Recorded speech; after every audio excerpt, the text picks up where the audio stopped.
Hey guys, welcome to channel में आपका स्वागत है। शुरू करते हैं आज की टावर गॉड एक्सप्लेनेशन वीडियो। तो लास्ट में हमने देखा था कि कैसे बैम और काइजर की फाइट जस्ट स्टार्ट होने वाली है, जहां पे उसको ये इन्फॉर्मेशन मिल चुकी है कि कैसे रियून ने उसके दोस्तों यानी कि रैक और बाकी लोगों को बचा लिया है। और ऐसा पॉसिबल हो पाया शिविशु की वजह से, जिसने इनकी एक तरीके से हेल्प की ताकि एलिवेटर में लगे हुए बॉम्ब के बारे में इन्हें पता रख सके और ये आ सके सीधे काइजर तक। तब स्टोरी में आगे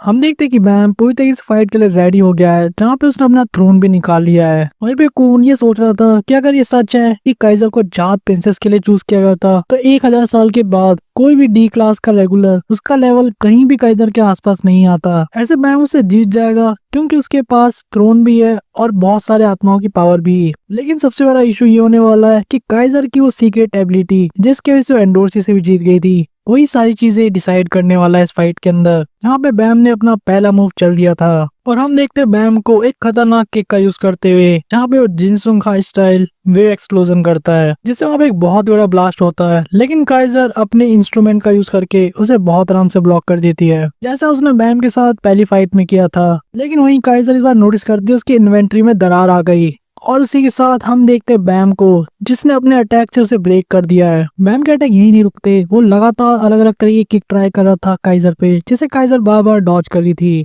और इनके बीच की फाइट और भी ज्यादा इंटेंस होती जाती है। वहीं पे बैम अपना दूसरा नेम अटैक यूज करता है, जिसका नाम था ड्रैगन ब्रीथ, जिसको काइजर वापस से अपने इन्वेंट्री का यूज करके ब्लॉक कर देती है। लेकिन इस बार वो काफी ज्यादा इम्प्रेस हो गई थी बैम के अटैक से।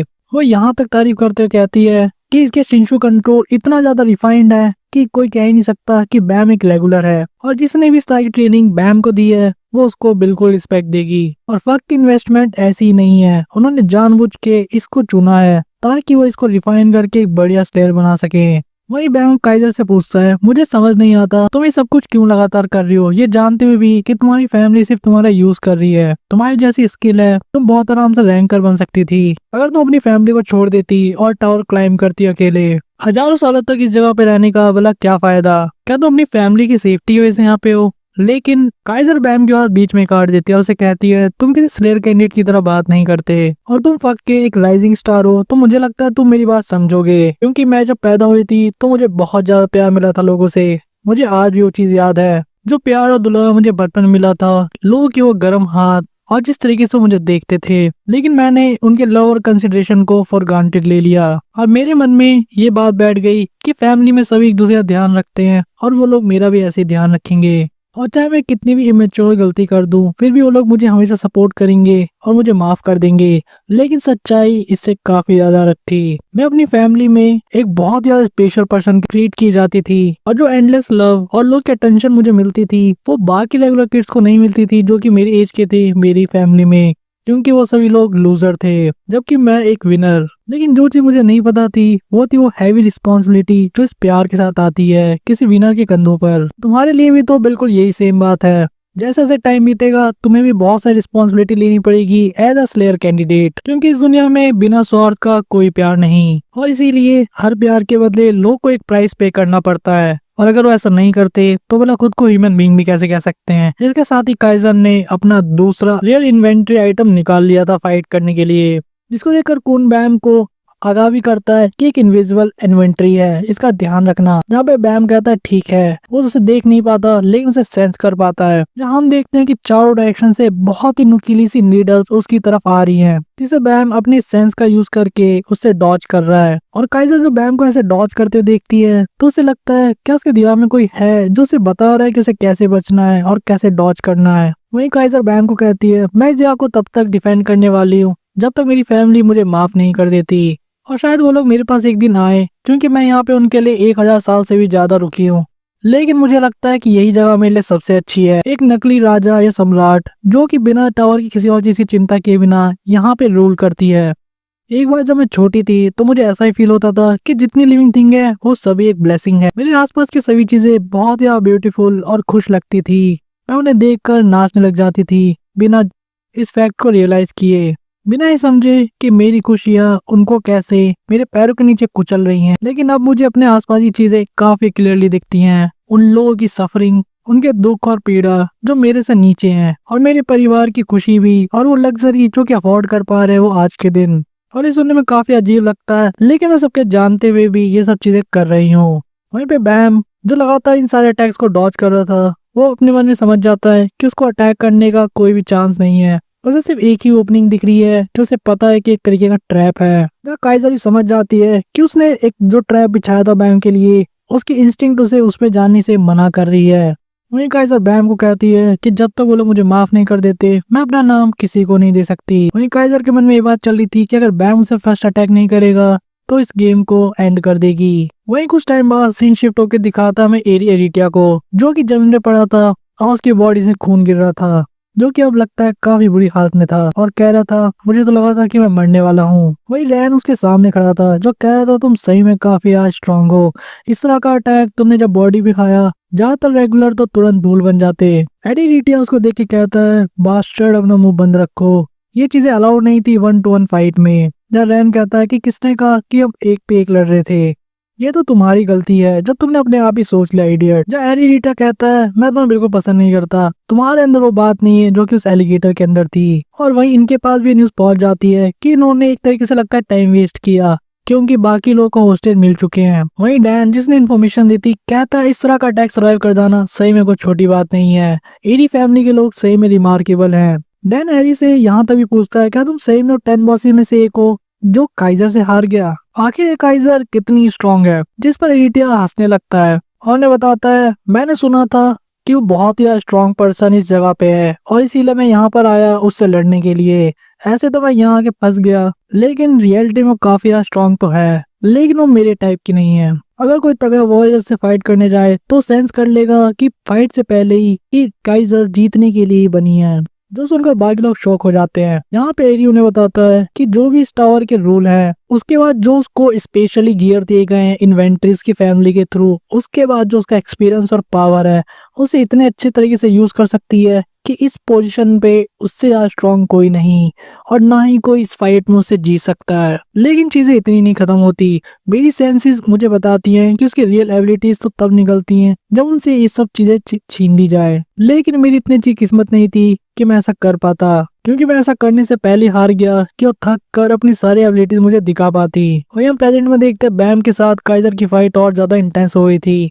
वहीं पे रीटा ने बताता है कि तुमने सही समझा, उसके पास 2 हिडन एबिलिटीज हैं, जिनमें से एक है एनिमा। यार ठीक इसी मोमेंट पे काइजर इसी एबिलिटी का यूज करती है, और हम देखते हैं फेनराइल को, और बैम नोटिस करता है एक बहुत ही खतरनाक वुल्फ को वहां पे बनते हुए। कून भी उसको देख के काफी शॉक हो गया था कि सडनली ये कहां से वुल्फ आ गया। वहीं काइजर अपने वुल्फ को ही आज्ञा देती है कि फेनराइल इसे टुकड़ों में काट दो। वहीं एरिटा में एक्सप्लेन कर रहा होता है कि जो वुल्फ है वो एक रियल लिविंग क्रिएचर नहीं है, बल्कि एक तरीके की स्पिरिट है, और इसीलिए उसको किसी टैंक की भी जरूरत नहीं, जैसा कि एल्फाइन के शैडो फॉक्स को थी। और जब मैंने उसे देखा मुझे ऐसा फील हुआ कि सभी लोगों को नहीं मिलती एबिलिटी, बल्कि कुछ खास ही लोगों को मिलती है, जो कि family to family generation to generation pass किया जाता है, एक स्पेशल टैलेंट। और सिर्फ इतना ही नहीं, तुम लाइट हाउस की हेल्प से भी उसे तब तक नहीं देख सकते जब तक कि काइजर उसे समन ना कर ले। लेकिन एक चीज कंफर्म है, जिस मोमेंट उस वुल्फ ने तुम्हें काट लिया थोड़ा सा भी, फिर चाहे कुछ भी हो जाए तुम काइजर को नहीं हरा सकते। जान देखते ठीक इस मोमेंट पे उस वुल्फ ने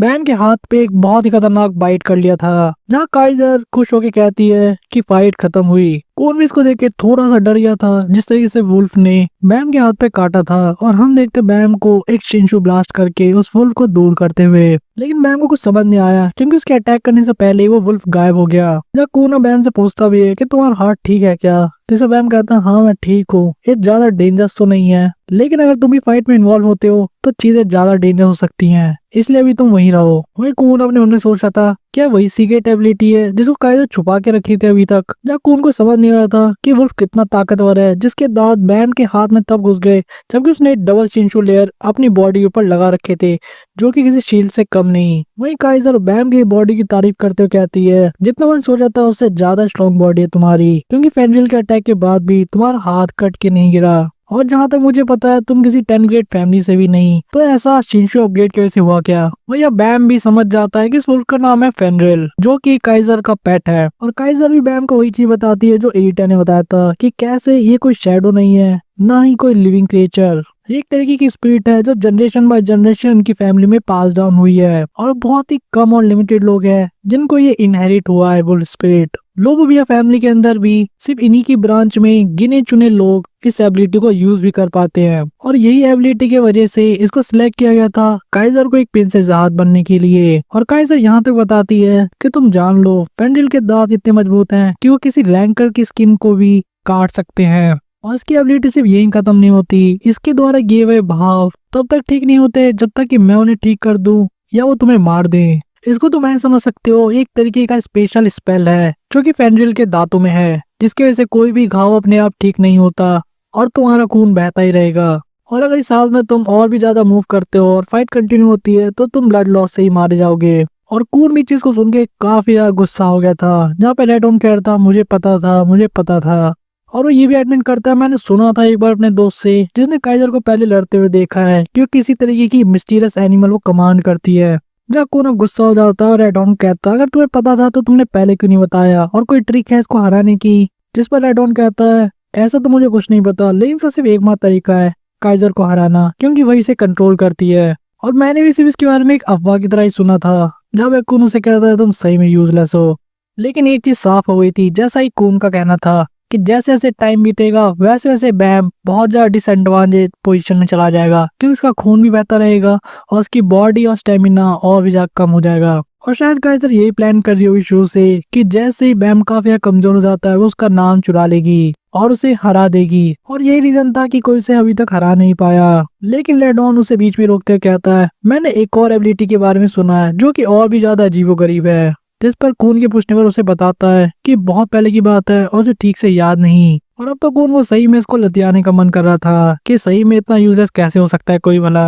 वहीं काइजर बैम को कहती है कि हम तुम जल्दी से जल्दी कोशिश सिर्फ यही कर सकती हो तुम पे अटैक करके मुझे डिफीट कर दो, क्योंकि वरना तुम बहुत जल्दी बेहोश होने वाले हो। वहीं दूसरी तरफ तुम मेरे कोई भी अटैक को अब डॉज नहीं कर सकते, क्योंकि इसका अल्टरनेटिव एक है, वो है फेंड्रिल के दांतों से वापस अपनी बॉडी को छेद करवाना। जहाँ वो वापस से फेंड्रिल को कमांड देती है बैम के ऊपर अटैक करने के लिए, जिसे अब बैम अपने फ्लाइंग चिंचू का यूज करके वहां से डॉज करने की कोशिश करता है। लेकिन साथ ही में नीडल भी चारों डायरेक्शन से आने लगते हैं। काइजर अब डबल अटैक कर रही थी, जहाँ पे ओपनिंग मिलना काफी यार डिफिकल्ट था और बैम को अपना एक अगला अटैक करना पड़ता है, जहाँ पे वो जिनसुंगा स्टाइल ट्रिपल ड्रैगन का यूज करता है, जिसके जवाब में फेंड्रिल भी उसके ऊपर पीछे से अटैक कर देता है। बैम इस अटैक से खुद को डिफेंड तो कर लेता, लेकिन फिर भी उसे थोड़ी सी चोट लगी थी और बैम को ये चीज समझ आ गई थी कि ये चीज हमेशा के लिए ऐसी चलती रहेगी और जैसे टाइम बीतेगा वो डिसएडवांटेज में आता रहेगा, और इसीलिए अब उसे उस ट्रैप में जाना ही पड़ेगा जिसकी ओपनिंग काइजर ने खुद दी है। वहीं दूसरी तरफ इरिटा अभी रैन को सारी बातें बता रहा था कि उसे बिलीव ही नहीं हुआ था कि काइजर एक एनिमा है और वो लोबोबिया फैमिली से आती है। वही अपना रैन जो इन सब बातों को ध्यान सुन रहा था और उससे पूछता है तुमने कहा था उसके दो स्पेशल एबिलिटी है तो दूसरी कौन सी है। लेकिन इरिटा वापस हंसने लग जाता है और कहता है इडियट तुम्हें क्या लगा मैं तुम्हें ये चीज ऐसे ही बता दूंगा, इससे ज्यादा मैं तुम्हें फ्री में और कुछ नहीं बता सकता, और अगर तुम जानना चाहते हो तो जाओ का इसे खुद फाइट करो। और वो नोटिस करता है ऊपर एक रेगुलर चाक को लेके खड़ा और वेट कर रहा है। चरिटा कहता है क्या ये मेरी जान लेने के लिए वहाँ छुपा खड़ा है, और अपने मन में सोचता है इन घावों के साथ मैं जल्दी ही मर जाऊंगा, लेकिन मैं फिर भी अपने लास्ट मोमेंट तक किसी से लड़ना चाहता हूँ, क्योंकि मैं नहीं चाहता कोई पीछे से आके मुझे मारे। जब रैन इसकी रिक्वेस्ट को सुन के डिसाइड करता है कि अगर तुम मेरे हाथों से मरना चाहते हो तो मेरे पास और कोई चॉइस नहीं है। जहाँ पे रैबिट और डैन उसे रोकने की कोशिश करता है कि हो सकता है कोई ट्रैप हो, लेकिन रैन उन लोगों को इससे बाहर रहने के लिए कहता है और अपनी दूसरी लाइटनिंग पिल का यूज करते हुए कहता है कि अगर चीज ऐसी एंड होनी है तो मैं भी अपनी पूरी पावर यूज कर लूंगा। रैन उसे रोकने की कोशिश की थी क्योंकि सेकंड लाइटनिंग पिंग काफी ज्यादा डेंजरस हो सकती है रैन के हेल्थ के लिए। और हम देखते पावर अपग्रेड रैन के अंदर जहाँ चारों तरफ बिजलियां कड़क रही थी।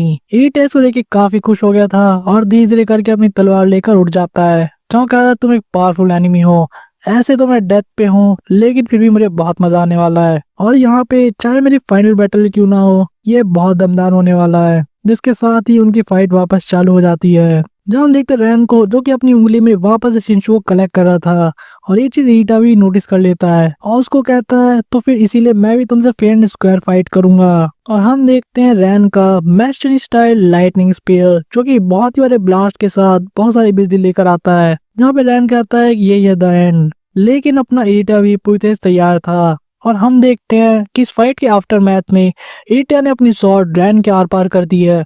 ना उसके हाथ में पूरे खून से सने थे और स्वॉर्ड को भी काफी मुश्किल से पकड़ पा रहा था। और उसके आखिरी शब्द बस यही थे कि अब मेरे अंदर और बिल्कुल भी स्ट्रेंथ नहीं है। लेविटियर ने अपने लाइट हाउस से रैन को किसी तरह ऊपर उठा लिया। इरिटा की बॉडी नीचे जमीन पे गिर जाती है, जैसे से उसकी सांसें भी उखड़ रही थी। इरिटा के माइंड में काइजर की बातें चल रही थी और आखिरी सांसों में उसे कुछ पुराने टाइम याद आते हैं, जहाँ फ्लैशबैक में देखते हैं कि कैसे वो जब काइजर से हारा था उसे कह रहा था इम्पॉसिबल है, तुमने चीटिंग की है। इरिटा काफी ज्यादा इरिटेट हो गया था जिस तरह से काइजर ने उसका नाम चुराया था, क्योंकि उसे इस फाइट के लिए बहुत ज्यादा उम्मीद थी। काइजर ने जब ऐसा रिएक्शन देखा तो उसे कहती है कि मैं माफी मांगती हूँ कि मैं तुम्हारी एक्सपेक्टेशन जितनी पावरफुल नहीं थी। और वो उसे कहती है कि तुम वैसे भी आने वाले ऑक्शन के अंदर बेच दिए जाओगे और पक्का तुम एरी फैमिली से कोई ना कोई खेलने जरूर आएगा, और क्योंकि तुम इतनी पावरफुल फैमिली से बिलोंग करते हो तो तुम्हारे लिए काफी पैसा भी खर्चा किया जाएगा, तो तुम्हें ये चिंता कोई बात नहीं है। जिस पर इरिटा ने उसे बोला था कि मुझे नहीं लगता कि वो लोग आएंगे, और इरिटा का फेस काफी उतर गया था जहाँ बताता है कि वो डायरेक्ट डिसेंडेंट या डायरेक्ट वंशज नहीं है इस फैमिली का,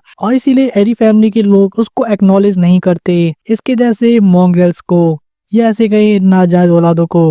और जब काइजर ने ये बात सुनी तो उसे 10 बॉसेस में से एक स्पॉट दे देती है, क्योंकि 10 बॉसेस में एक स्पॉट खाली था इरिटा की वजह से, जिसे उसने मार दिया था। और वैसे भी वो उसे कहती है तुम्हें यहाँ पे जीनियस स्वॉर्ड्समैन के नाम से जानी जाओगे अब से। और काइजर ये कहते वहां से चली जाती है कि तुम तब तक यहाँ पे 10 बॉस रहोगे जब तक तुम्हारी फैमिली तुम्हें वापस नहीं खरीद लेती। और फाइनल कॉम्प्लीमेंट बस यही कहती है कि अगर मैं तुम्हारी फैमिली से होती तो जितना हो सकता मैं उतना खर्चा करती तुम्हें वापस पाने के लिए और तुम्हें यहाँ से बाहर निकालने के लिए, क्योंकि तुम्हारे टैलेंट्स उसके लिए योग्य है। इरिटा को काफी अच्छा लगा था कि पहली बार किसी ने उसको एक्नॉलेज किया है, और वही इरिटा भी मरते मरते बस यही सोच रहा था कि प्लीज जब अब जाके मुझे किसी ने अपने बराबर का समझा, और अब तुम प्लीज मरना मत काइजर। और इरिटा के इसी डेथ और फ्लैशबैक सीन के साथ ही ये टॉर गॉड की इस एक्सप्लोरेशन वीडियो को यहीं पे खत्म करते हैं, जहाँ पर इस वीडियो के अंदर हमने काइजर की एक बहुत ही खतरनाक एबिलिटी एनिमा को देखा, जहाँ कैसे उसकी वजह से एक स्पिरिट वुल्फ है जो कि अपने आप में काफी रेयर है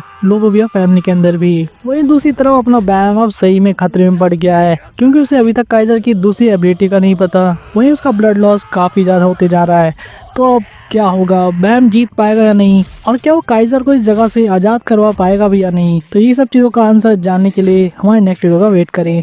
तब तक के लिए अगर आपको ये वीडियो पसंद आई है तो आप इसे लाइक कर सकते हैं, हमारे चैनल को सब्सक्राइब जरूर करें और हमारे वीडियो ज़्यादा शेयर करें, और हमें कमेंट करके आप बता सकते हैं आपको और कौन सी वीडियोस चाहिए। तो तब तक के लिए बाय गाइस।